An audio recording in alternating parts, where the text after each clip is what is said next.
Hello, everyone. My name is Vignesh Ganapathy, and I'm the Associate Director of Advocacy and Government Relations with the EveryLife Foundation for Rare Diseases, and I help coordinate RDLA, the Rare Disease Legislative Advocates, of which all of you are now. For those of you who listen in on the legislative calls, that's me, so hi.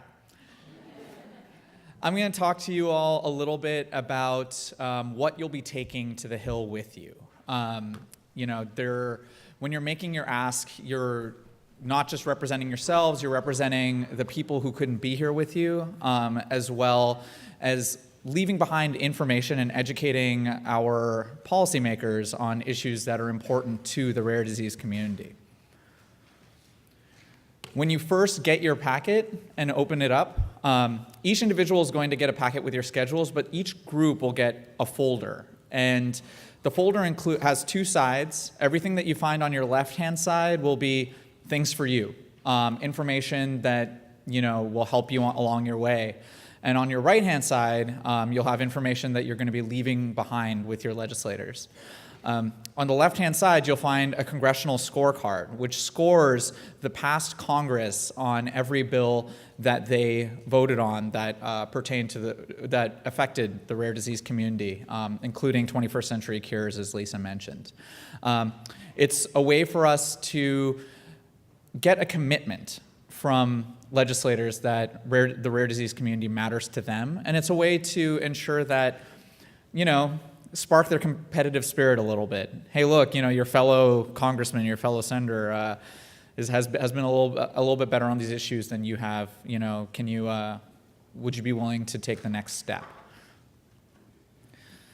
You want to make sure that you're including the scorecards in your conversations if you can, or if you're making an ask that doesn't have to do with it, then you don't necessarily need to bother. You're in a large group. There'll be people making different asks, but it's definitely something you'll want to look at. If your legislator has a strong score, make sure to thank them. Our work is only really accomplished through the help of the Congress members that have made this a priority. And if your legislator score is poor, feel free to ask them, why they voted a certain way that they did. You're all constituents, and even if you didn't vote for that member, you are their constituent. And finally, you can ask for a commitment on more support. So that could mean either supporting on some of the legislation that Congress is hearing on more appropriations, or you can simply ask them to join the Rare Disease Caucus. And of course that will bump their score up just a little bit more. One of the things you want to remember about the scorecards is that our real goal is to thank our champions. We want to use this as a tool to educate not only the community, but members of Congress as well, and to let them know what legislation has mattered to the community, and that, that this is an ongoing relationship, and we're watching what they're up to.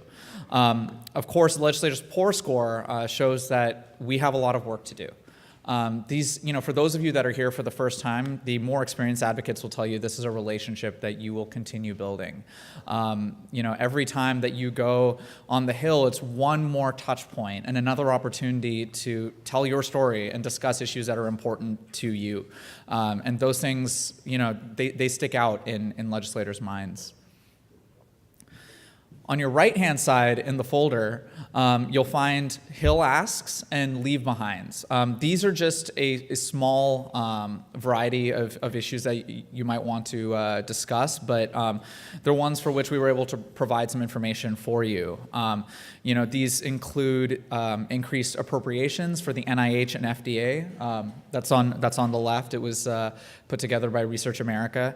And then the Rare Disease Congressional Caucus, of course, is an ask that we make of every member of Congress. And we'd like to grow those ranks as much as possible to make sure that it's a priority in Congress. And then we also have the principles of health coverage reform, which NORD helped put together. And finally, there's the Open Act, which you heard from my colleague Max Braunstein earlier about. We just got a bill number today, so unfortunately it wasn't soon enough to get the most updated one sheet, but you will all have it in your packets. You want to make sure that you show up to the meetings early and you note who you're going to be meeting with. If it's a senator, you want to talk about a bill that's in the Senate. If it's a member of the House, you want to talk about legislation in the House or issues that are important there. If it's a staffer, a couple of people have mentioned this. If it's your first time in the Capitol, most of these meetings end up being with Capitol Hill staff. They are your closest ally.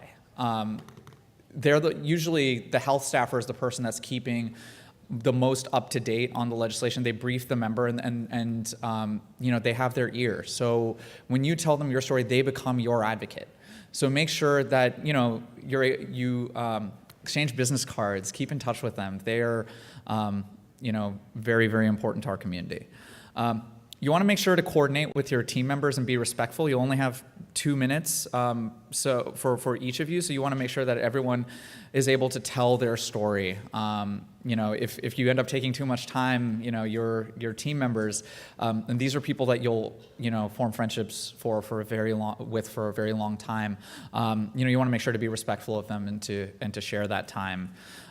As I mentioned, share your personal story, and you don't have to be an expert. The legislators and their staff are dealing with these issues on a day-to-day basis. For many people who are here, there's more pressing concerns than having to watch the tiny text of a bill. But, when you go to them and you tell them a story, you're really providing the content of what policy means. And of course, be respectful. Your legislator might not be able to support a specific bill. This could be for any number of reasons. It might not just have to do with rare disease issues. But if they say no, you can always ask them to join the caucus, and it's a way to get that ongoing commitment. And thank them, of course, for agreeing to meet with you. You want to prioritize, limit it to 1 or 2 asks, and make sure it's something that the office can do. And remember your ask. You want to be specific and make sure that they're able to recall it. With those leave-behinds, you want to avoid leaving large packets about your disease or organization. A one-sheet about your bill, your business card, photos, those are always incredibly effective because they help tell your story. And I mentioned earlier the people that aren't able to be here with you. And Lisa mentioned this as well, that you're not just representing yourselves, you're representing an entire community. Within the packet, you'll find the stories of patients and constituents who couldn't make it to DC for one reason or another. And it's very important that you're able to drop these off at those legislators' offices. A number of them are, you'll be sharing a group packet with them, and a number of them aren't going to be in the offices that you all will be meeting with. But those people definitely need to be heard as well. So if you have some downtime, make sure to visit those extra offices and drop off the extra patient stories that you have with you. You'll find on the left-hand side that there will be a piece of paper that will include the offices that those patient stories go with, and they should be relatively easy to find. We tried to group them so that you wouldn't have to go to too many buildings or anything. You could keep it all pretty close, but it would definitely help to be able to drop those patient stories off. So as I mentioned, it includes the members of Congress's bios and office locations as well.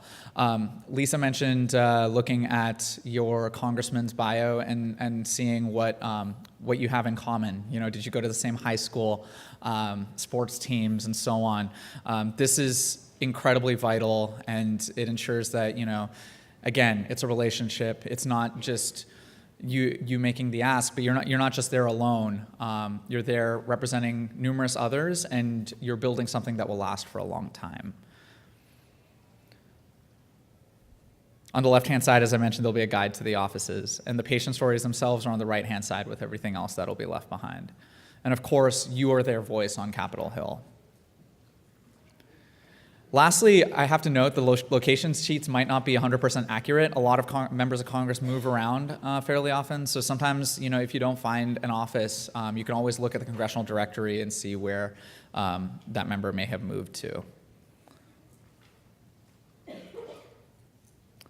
If you need a reminder on any of these tips, on page 42 of your packet, of your agenda, you'll find congressional meeting tips. And these include most of what I mentioned today.